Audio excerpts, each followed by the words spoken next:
couple of handwritten problems for our test review for Chapter 8. So remember, Chapter 8 started with just doing the exponent properties, and then we got to the end where we did exponential growth and decay. All right, so these are exponent properties. There is a question similar to this on the test, and what happens is we do all this hard stuff and then we forget. All right, so this is addition signs in between here. Are there any like terms in 5x squared, 3x squared, and 6x to the third power? Like terms? Yes, there are. What are they? The x squared are considered like terms, okay? So the ones that are like this, if you put these together, 5x squared plus 3x squared is actually 8x squared, right? All right. And so if you want to do it and be technically correct in order, there's a 6x to the third power, which has nothing to add to it, plus 8x squared is the answer. It says simplify, right? Simplify means that we're going to try to make it smaller and with only positive exponents. So we made it smaller, and there weren't any negative exponents to begin with, right? So this is the answer. So the one that's like that's on your test, just add like terms. All right, let's go to the exponent properties. So this is one of the more challenging ones. There's a lot shorter ones in there too. So the exponent properties, remember, the first thing that needs to happen is if there is an exponent on the outside of the parentheses, raise your hand and tell me if you remember, what do I need to do with this 2 that's on the outside of the exponents? Anna, go ahead. Distribute it to all of the exponents on the inside. So I'm going to distribute it to every single one. This 3, this -4, I'm going to distribute it to the 0 and this 2. And when I distribute it, am I adding, subtracting, multiplying, or dividing? Multiply. All right, so my first step is to rewrite it after I've multiplied it by everything on there. All right, so I've got x to the 6th power on the top, y to the what? -8. And then the bottom, 2 times 0 is still 0. Okay, so it's still x to the 0 and then y to the 4th. Now, there are two things you could do here, right? And the order at this point doesn't matter. It should end up being the same either way.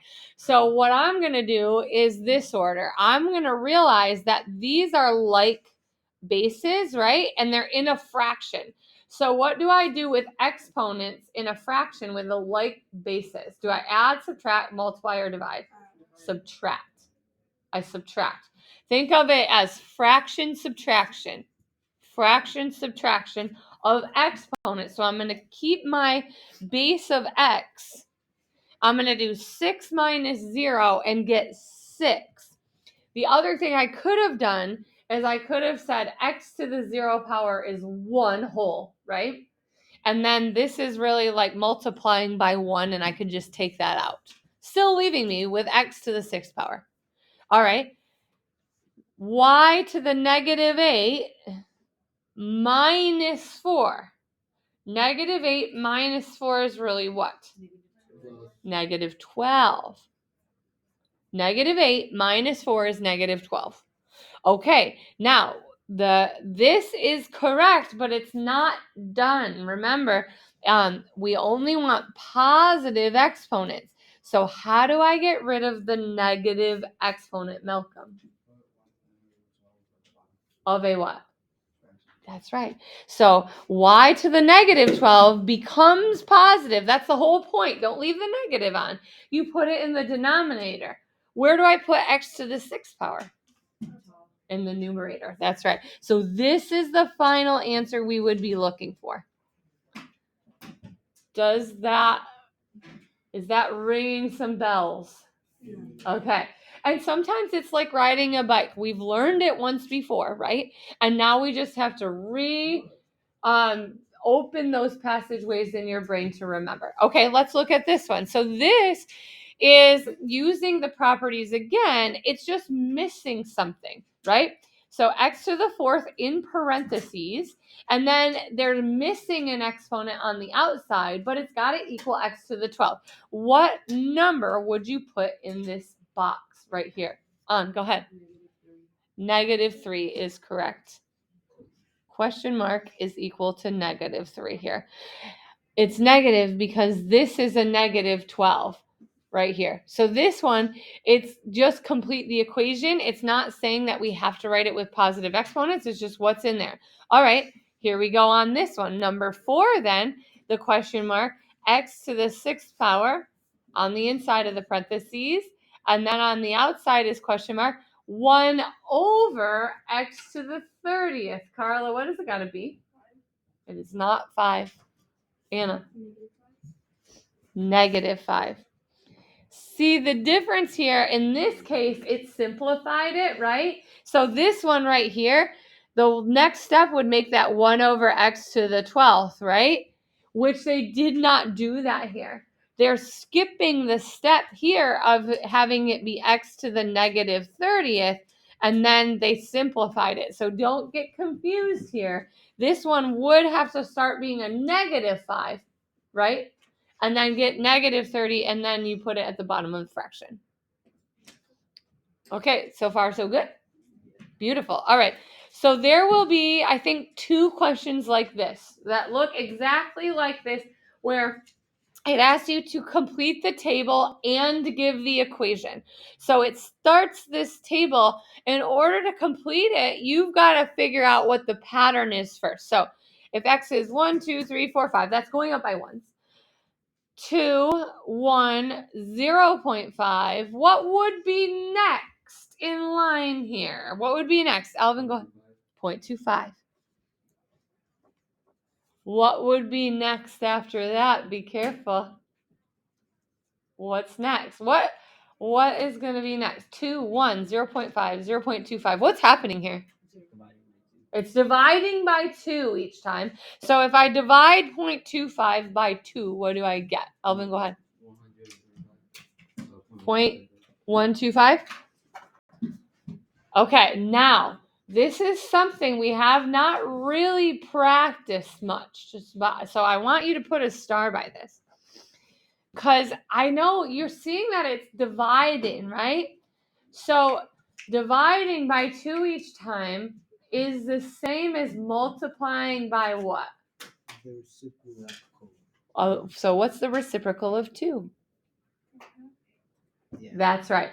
So when we write the equation, right, I understand you see it as, okay, to find the pattern, we're dividing by 2 each time, right? But when we go to write the equation, we don't write it as a division. We write it as multiplying by 1/2. So if you notice it's dividing by something, it's really multiplying by that fraction, okay? So when I go to do the equation here, right? This equation, is it linear or exponential then? It's exponential because it's multiplying by something each time, right? Okay, so remember the formula for exponential, which you might want to put in your notes, is y equals a times b to the x power, right? A is the initial value. What's b? The change, right? The change. What we're changing. Sometimes it's a percentage, sometimes it's not. And x is the exponent. Okay. So the initial value, right? In this case, where here this is challenging, right? So when x is 1, y is 2 the initial value? No. Ooh, what is the initial value? 4, right? Because we need the initial value to be where x is 0, what is y, right?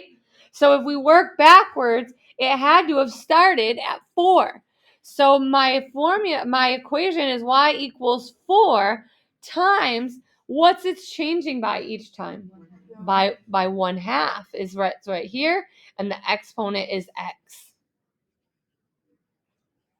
Is this exponential growth or decay? Decay. Look at, you can tell it's decaying. It's getting smaller, right? Also, this is not bigger than 1. Our growth or decay factor, right? Growth. This one has to be higher than 1.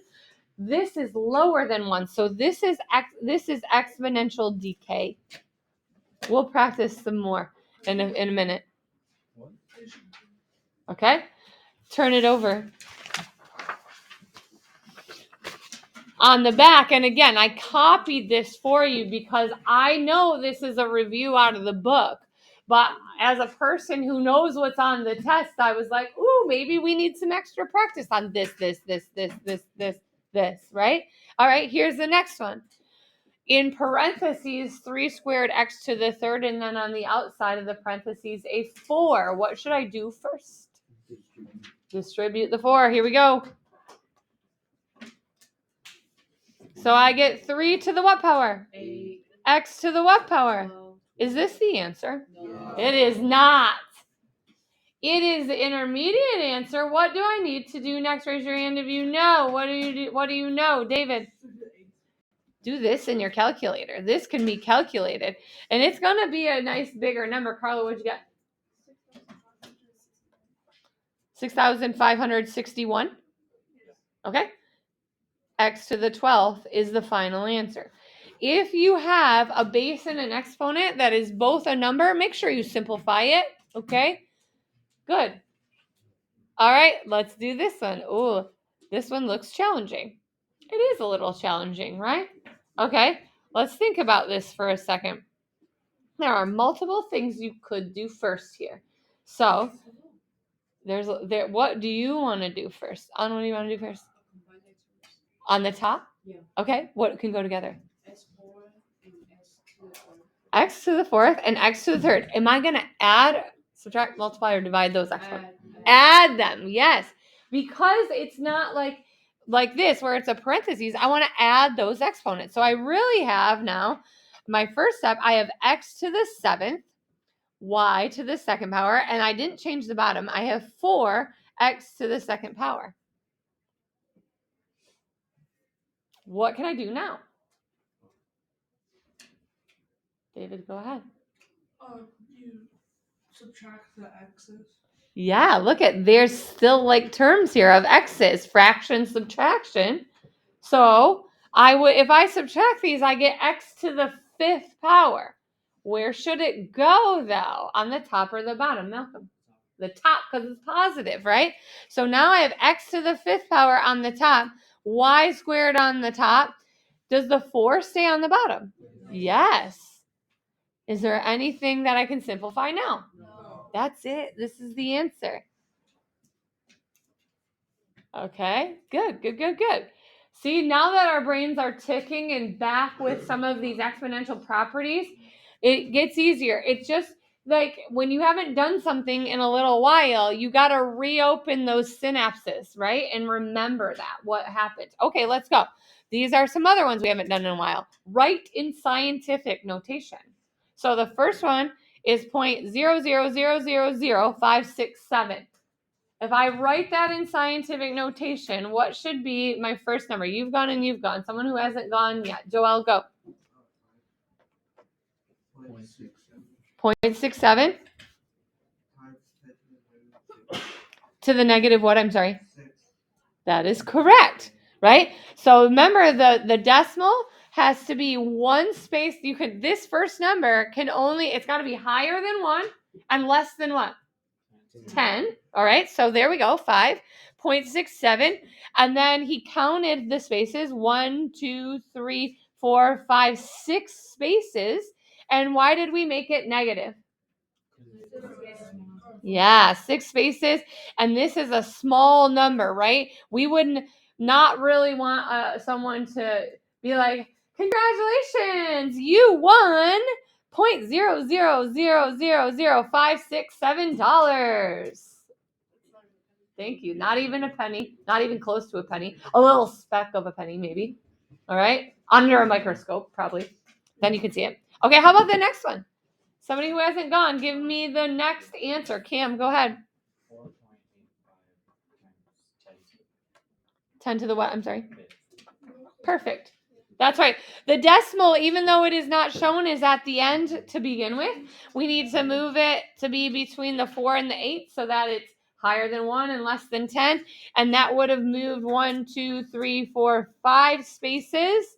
And we keep it positive because, of course, $485,000 would be a large number of money that we would gladly accept, right? Unless it's dirty blood money, and then we wouldn't. Okay, last one for this extra stuff, okay? Fill in. Okay, do it without me for a second. See if you can do this. You need to fill in the missing numbers and write the equation. Fill in what numbers are missing and then write the equation.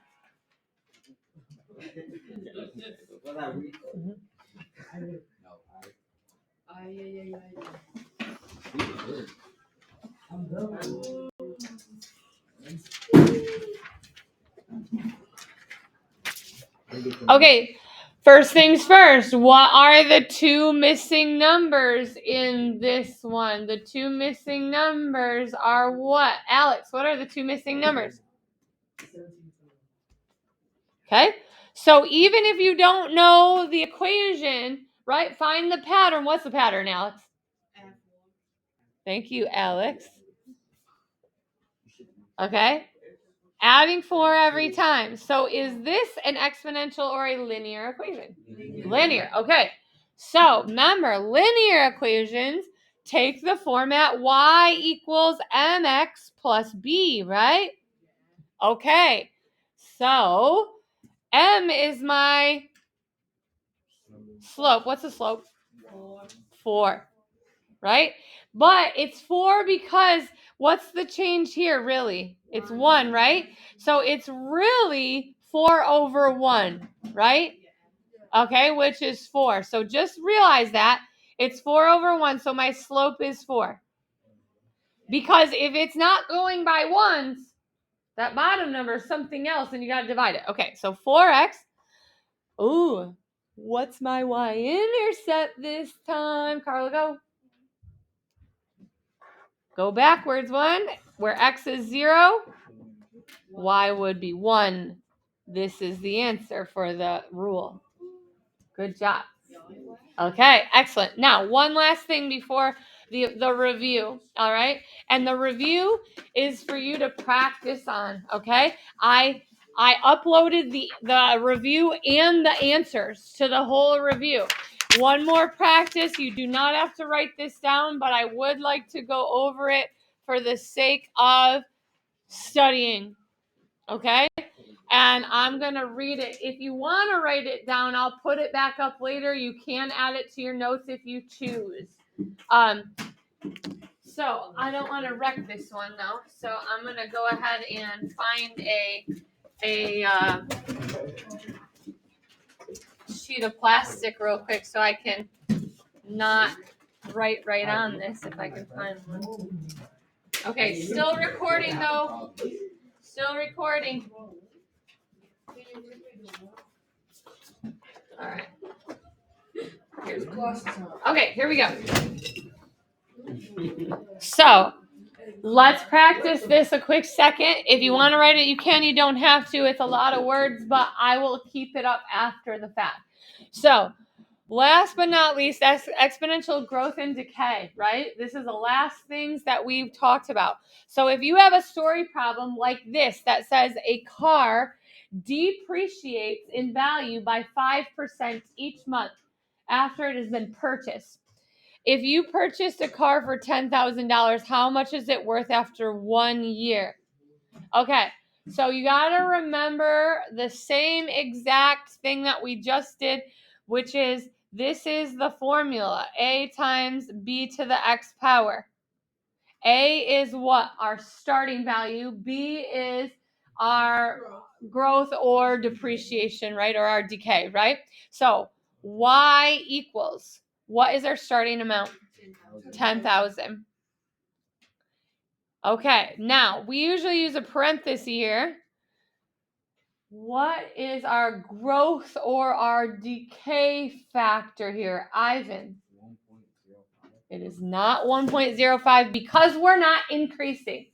We're depreciating. Okay, so this is a big, major mistake. That's why I'm putting this up here. All right, Elvin, go. -1 minus 0.05. Perfect. Or you could just do that in your head or your calculator and put 0.95 here, right? It's 1 minus the percentage that you're depreciating by or going down by. So what's left is 95%, right? And then what am I missing on this? The exponent, make it an x. Now, 2 ways you can find this. You can either type that in your calculator for what value of x? No, not 1. 12. Why is it 12, not 1? It's each month and it's for 1 year. So the value is 12. The other thing you can do is you can go to y equals, and you could type that in, 10,000 times 1 minus 0.05 raised to the x power, and then hit your table. And then we're looking for 12, right? Where x equal 12.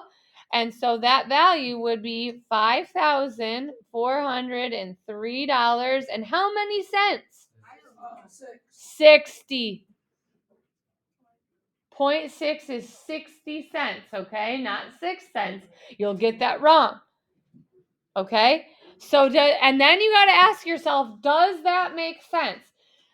I purchased a car for $10,000. It is depreciating. So it's going down in value every single month by 5%, right? Is it making sense that it's now worth $5,403.60 then? Yes. Okay. All right, good.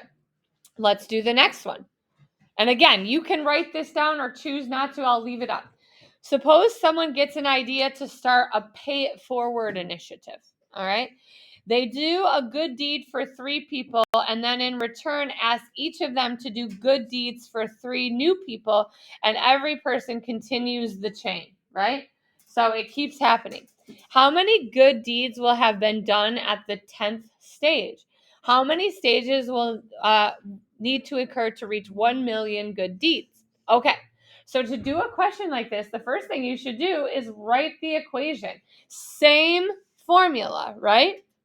So y equals, what's our initial value here? 1. Okay? 1 person starts it, right? At stage 0, before any good deeds are done. It's starting with 1 person, that idea, right? And then are we increasing or decreasing? Are we exponential growth or decay? Growth. Okay, careful. There's not a percentage, is there? What's our growth rate? 3. Every time we're timesing by 3, right? 3 more people, because those 3 people are going to do, every person is 3 more, right? So we're timesing by 3. If there's not a percentage, sometimes it's a straight number. It's 3. What's my exponent? No. X. Okay? Okay. So how am I going to now figure out how many good deeds have been done at the 10th stage? 10 for the exponent. Yeah, either put 10 in as your exponent, or I can put it in my y equals like this, 1 times 3 to the x power. And I can go to my table, and the reason I say that is because at the 10th stage, right, how many good deeds have been done? How many? 59,049 deeds. So I got that answer. Now what would I need to do to figure out how many stages for 1 million? No, not 1 million is not the exponent. What am I looking for? 1 million is which value, X or Y? Y. The Y. I got to search for where it's now 1 million. Where is it 1 million? 13. Is it more or less than 1 million? More, right? This is about 1.5. See, it says e to the 6th. That means to the 6th power. So we got to move the decimal out 6 spots, right? So at how many stages are needed? 13. Why is it not 12? Because that's under the million. Yeah. 13 stages. Okay. All right. Good. That's it for the review video.